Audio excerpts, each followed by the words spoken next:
was raised in the Mormon Church. We grew up always told that you follow exactly what your church leaders teach. And if you don't do it, that you could lose everything. Cool, some President Hinckley. In church, we joined Scouts when we were 8. Scouting was treated like the church back then. Church talks a lot about following the Holy Ghost, the spirit of peace that guides you in your life. Any kind of contention is often looked at as not the spirit of the Holy Ghost.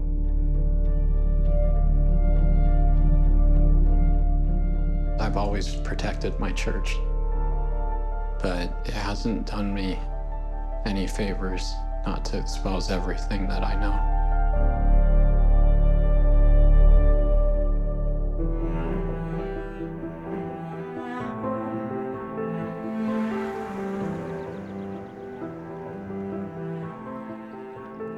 I was interested in journalism, I think, before I knew what journalism was.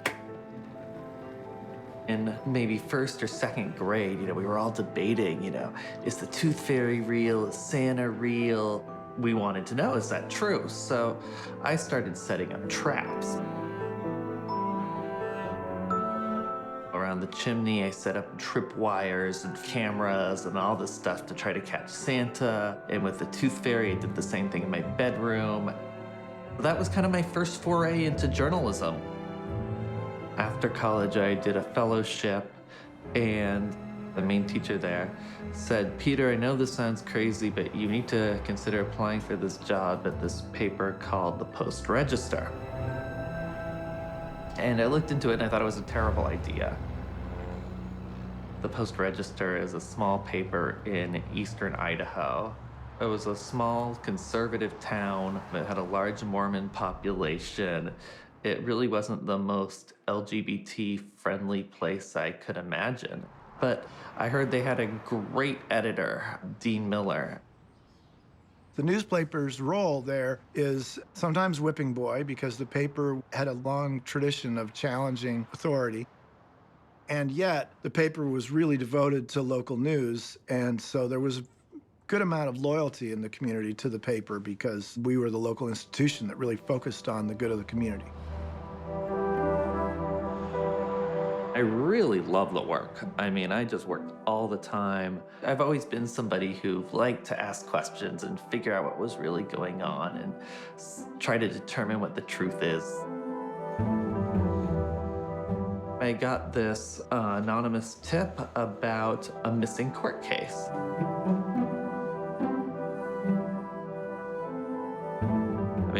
In a pretty dramatic way, I ended up having to meet somebody late at night to get the tip, and it was a sticky note with a case number on it.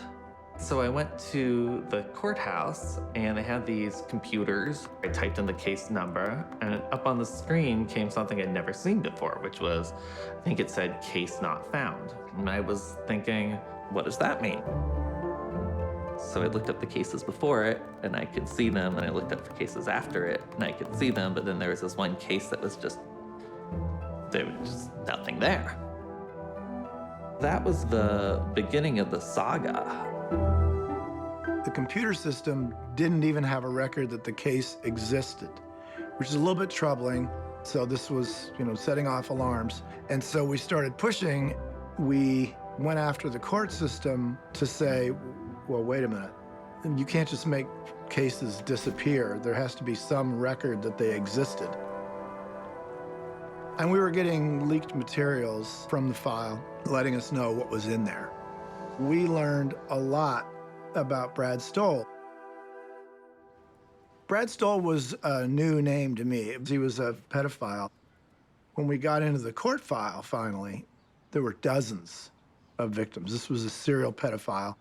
Digging into the file, you realize that he was doing this at scout camp.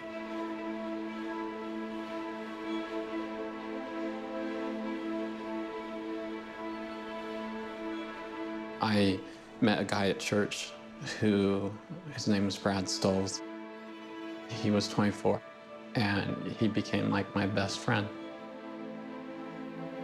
I was like 13 or 14, I was an easy target.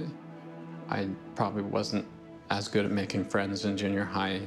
I was still growing up, getting comfortable in my skin and stuff.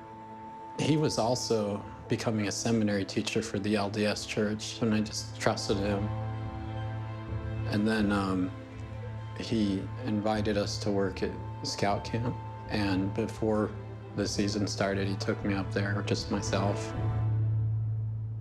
I remember that night, I slept next to him, and I remember waking up at night, and he was like leaning over me and stuff, and I woke up later, and all my clothes were all undone, my pants were pulled down and stuff, and he was like totally asleep, and he was in a sleeping bag next to me, and all of his clothes were like not in his sleeping bag. I remember that was like the first time where I was just kind of confused, but I still didn't like make sense of what was going on.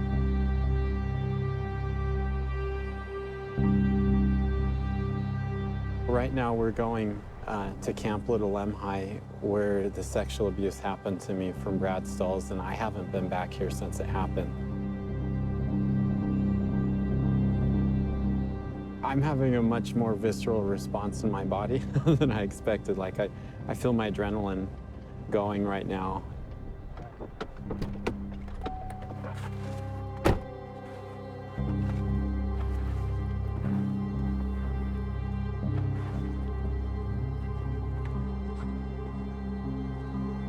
I feel like this giant pile of snow we gotta climb through to get in. It's like the pile of shit I've been trying to climb to get out. This place is just, I'm sorry, I didn't mean to say that. I hate what happened here. But I don't want to be scared of this place.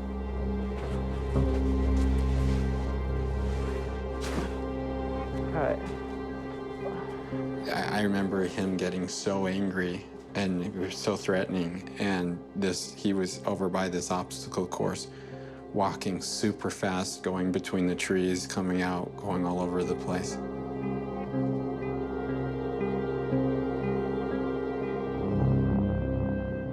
He held me down and put his hands in my anus. I was like just groping me and stuff, and I couldn't even move. I didn't know what to do. He'd give me his massage as I went to sleep, and then I was just his toy.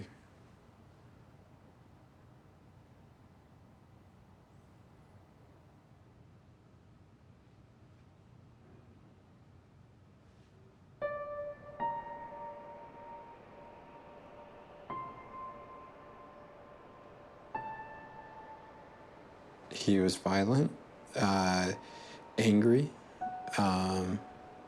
when he didn't get what he wanted.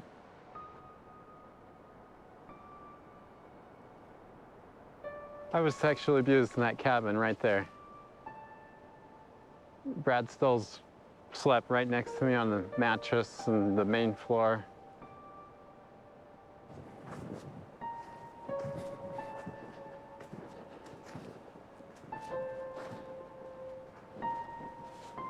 Yeah, right on the other side of that window that's boarded out was where there was the bed.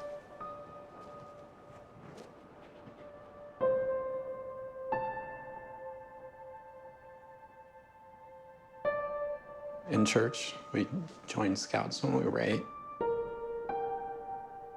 was really cool. I love so much the campouts. Adventure, tons of campouts, animals outside. Tons of fun with your friends, your buddies. And I just, I didn't expect being scared to death that the guy next to you isn't going to sleep. And you don't know why he's not going to sleep, and his clothes are like coming off. And he's way bigger than you, and then he's pressed on your body, and he starts masturbating your body with his body and starts touching you and doing all these things that you were going to save your whole life for your dream. And it's happening by this crazy, crazy, horrible man. I can't think how in the world, like, a big person could think so selfishly to just I mean, to do this to a child is just beyond any comprehension. I hate that place.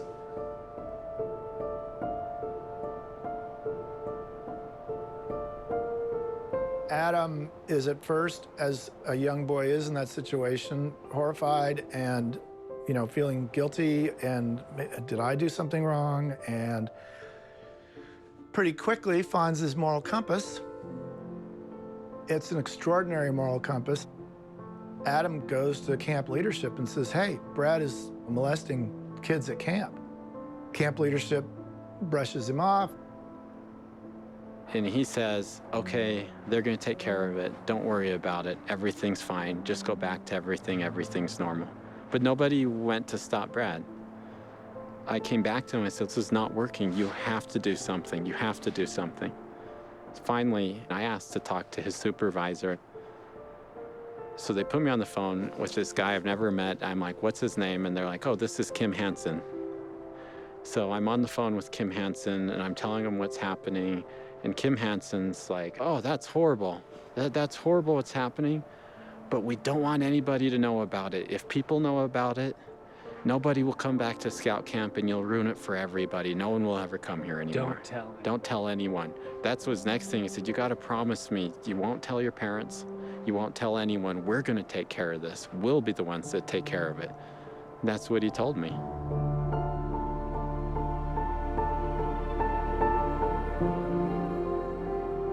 And Brad was still sexually abusing kids up here. And I said, this does not work. And I said, I'm calling the police. And I called the police. The day that the police arrested him, he confessed to 24 victims and others he didn't even remember their names. That should have been like the end of the story, where the good guys came in and fixed it. But that, unfortunately, was just the beginning. When we met Adam, he was having a really hard time. And yet, with his dad, they sat down and said, we're going to tell this story.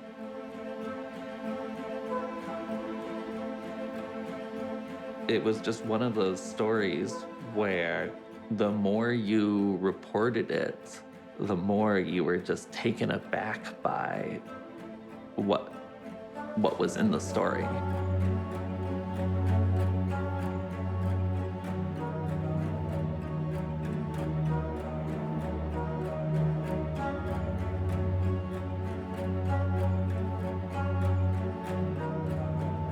It's a case where secrecy was toxic. That first step of realizing it exists and stopping to ignore it was absolutely crucial. It ended up being something way bigger than I think anyone could have imagined at the time. We found in the file, for instance, the fact that there were people in the scouting organization who knew certain kids had been molested by Brad Stoll, and they never told those kids' parents. And, the lawyer justifying not telling the parents, saying, well, the kids probably don't remember what happened, and if they did, it's best left alone.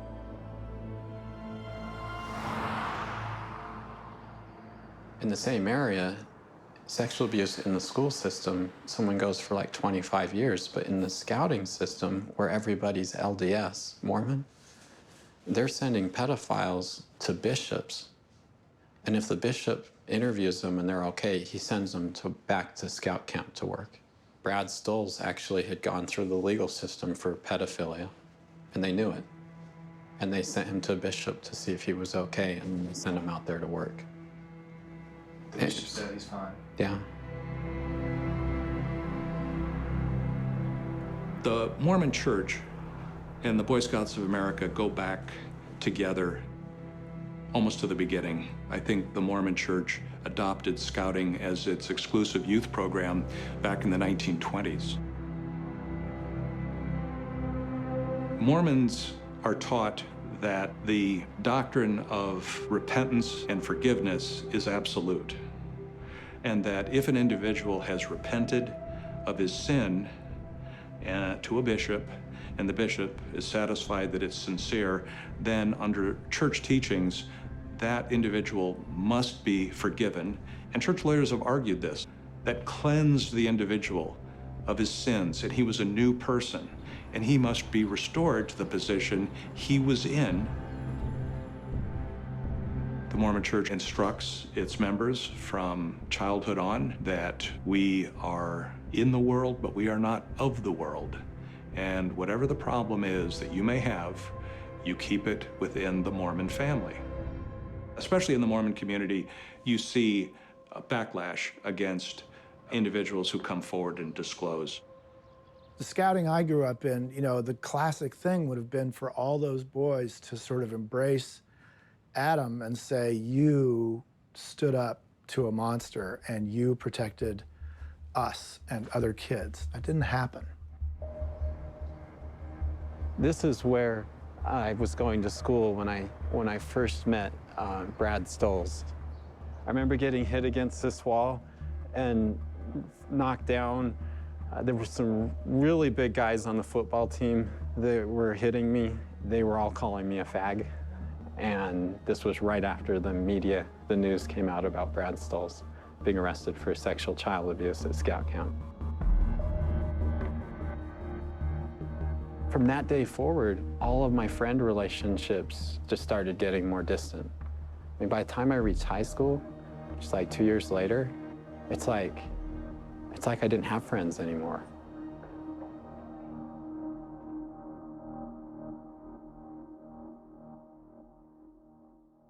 There's this pattern in which the community is in denial, and the first place they go is to attack the messenger. In the sort of upper power echelons of the community, it was like, who is this newspaper to be airing our dirty laundry? You know, it's none of their business. So there was a lot of anger about that, and a certain amount of embarrassment, and certainly there's, that's as far as I should go. Can I just say, I'm reluctant to talk about one of the critics in particular, because $1 billion is an extraordinary amount of money. That's a small nation amount of money.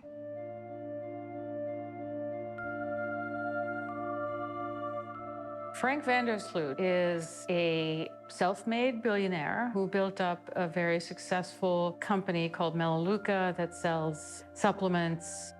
He's a very big presence in Idaho Falls. The local minor league ballpark is named after the company, and he's the richest man in town. Vandersloot had been active against same-sex marriage. He's also involved with the Mormon Church and the Boy Scouts, and so when this series appears by Peter Zuckerman in the local paper, he takes umbrage. He takes it upon himself to publish newspaper ads, full-page ads, in that same paper that ran the investigation, going after the investigation, presenting his point of view, and eventually going after Peter Zuckerman himself. It basically said this reporting was terrible, it was biased, and some people have said that Peter Zuckerman's sexual orientation has something to do with him not being objective on this issue. And it says that would be wrong to say. He gets people knocking on his door late at night, people in his church are surprised, and it's a very different experience for him being out to a small number of people versus it being in print for every reader of the newspaper. There was a full-page ad that came out in the local paper. What happened and how did it affect you? I'm not gonna comment on that or, weigh into that debate. Okay. Why not? No. I'm just not going to. Okay. To go after the biography of someone who's working on a story is out of bounds, unethical. You can argue whether the story is right or wrong, fair or unfair, but once somebody starts attacking your standing to tell the story in the first place, you're not able to challenge the story on its merits.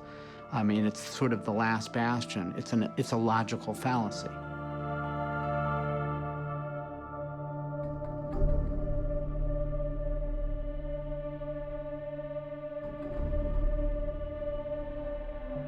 I looked at this. I saw there's some things that didn't seem right to me. I wanted to find out. I hired a legal team because it's all in the court documents. I'm not sure I would understand them all. I hired them to go find out if this was what the post register was saying was true or not true. They came back saying, it's amazing. The story doesn't fit what the facts of the case are at all. That's what your and then attorney I said thought to you. lines throughout You can this badmouth the indicate paper that. all you want, but it doesn't change the truth. Brad Stoll did these things. People who I agree with that. People who knew or should have suspected that he had a problem because he had confessed what he had done to them, made the decision not to share that information. I can totally sympathize with your wish that this stuff was not true. I'm a scout from a long line of scouts. I know how terrible this story is. But the fact is, this story stands on sworn statements, and I believe the people who took their oath, and I believe the Boy Scouts, such as Adam Steed, who came forward to tell the story. And you're saying things in here that are entirely not true. They're not supported by fact. They're not supported by testimony. They did not. That is Don't your let me opinion. finish. Because if people read the file, it is supported in the file. This was an extremely controversial piece of reporting, and we never had a correction. We never had a request for a correction from anybody involved in the story.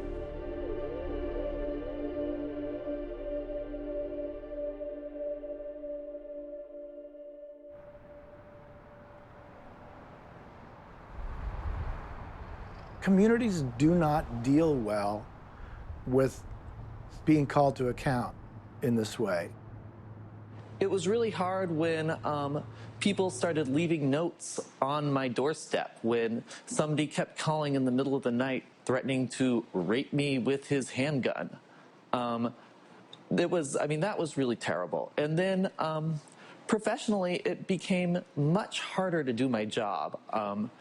Because, Idaho Falls was buzzing about my sexual orientation. And, when I tried to talk to people, who were on my beat, they would say things like, oh, well, I can't talk to you. You're homosexual.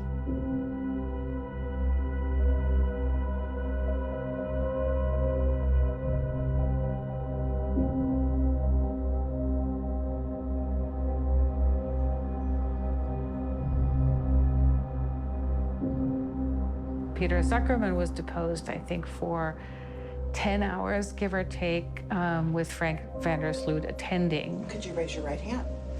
Do you swear or affirm that the testimony you're about to give is the truth, the whole truth, and nothing but the truth, so help you God? I do.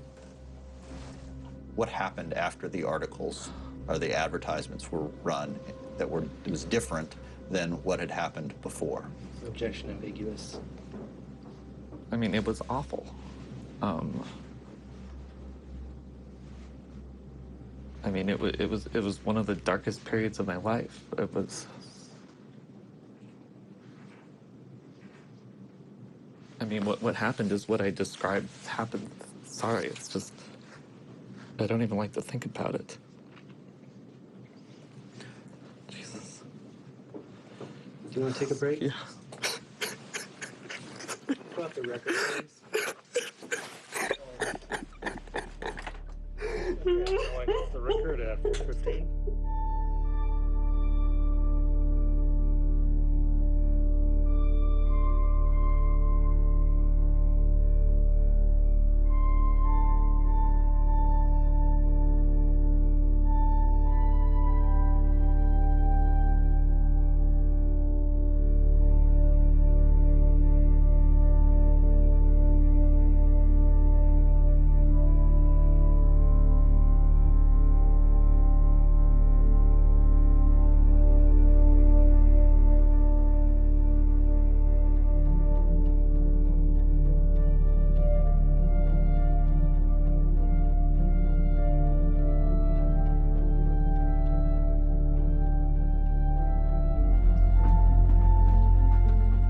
My colleague Jason Felch and I got interested in the issue through a particular case of a scout leader who had been a sexual abuser both in the United States and Canada. And from that, we launched into a look at the Boy Scouts ineligible volunteer files, which also are known as the perversion files.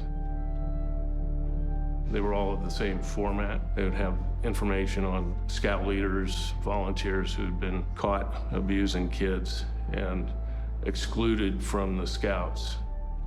This kind of abuse occurred across the country and in all walks of life, and it occurred everywhere in all 50 states. We found over 100 cases where sexual abusers had been excluded from the scouts and then gotten back in either by just moving to another troop, another area, or in some cases, when they were excluded, the scouts just kind of said, go away, we won't tell anybody about this. This is just between us. Many times the scouts would find blatantly criminal behavior involving these guys and would not report them to the authorities. They would just kind of kick them out. And sometimes we're as overt as saying, this reflects badly on the Boy Scouts. We don't need this to get out into the public view. You're saying they've made a choice to protect their own image over protecting kids. Right.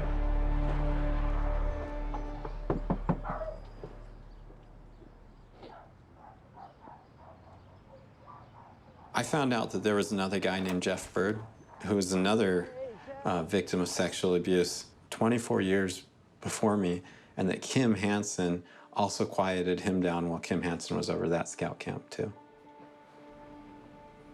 In 1983, I was at Island Park Scout Camp. I stayed the weekend.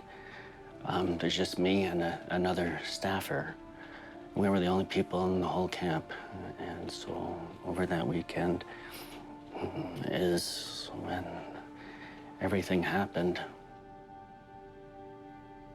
Dennis was an adult. Dennis? That took an interest in me. And he wanted me to move into the same tent with him. It's the same thing that happened for me with Brad Stolz. He had weapons, had a .44, and he scared me. Can I use some specific language? You won't feel shamed. Did that guy, did he rape you? Yes. Like, forcefully? Yes. I felt ashamed. I didn't understand my role. It was a secret, and I knew that it was something that I didn't want and it was wrong. Part of the shame that I carry is when I was 19, I found out that Dennis was in Utah and had been arrested, and that he had done the same thing down there with a weapon, except with younger children, that he'd been with the scouting program.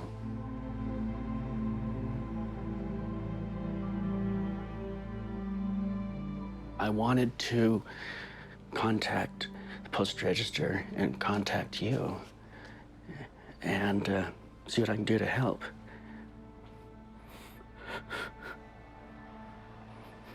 As kind of an atonement for my ineffectiveness of years past. You feel like it's your fault that it wasn't changed before it happened to me? Jeff, it's not your fault. Come here, bud.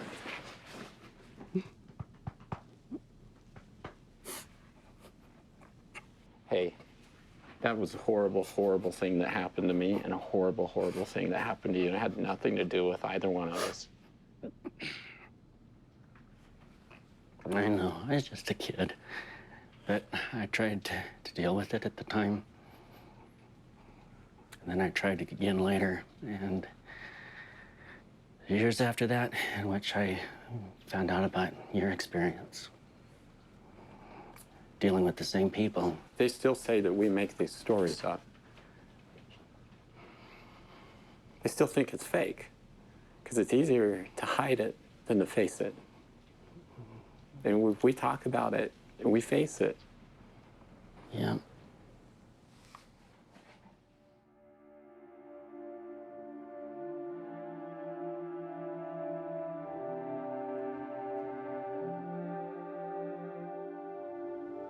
The Boy Scouts say they've taken steps to stop this problem, that since the early 90s they've made sure that Scout leaders go through a criminal background check. First of all, they fought criminal background checks.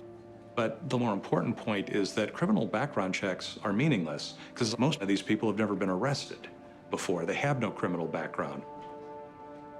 Can scouting ever be made reasonably safe? My answer is no, it can't. So it has to go away. It has to go away. It has to be burnt to the ground. They have forfeited their moral right to this privilege that was granted by the American people. They're hiding from the truth, and they're trying to hide that truth from the American public. This is a letter of apology that Brad Stills wrote me, and I've never read it. You are not to blame in any part of this, Adam.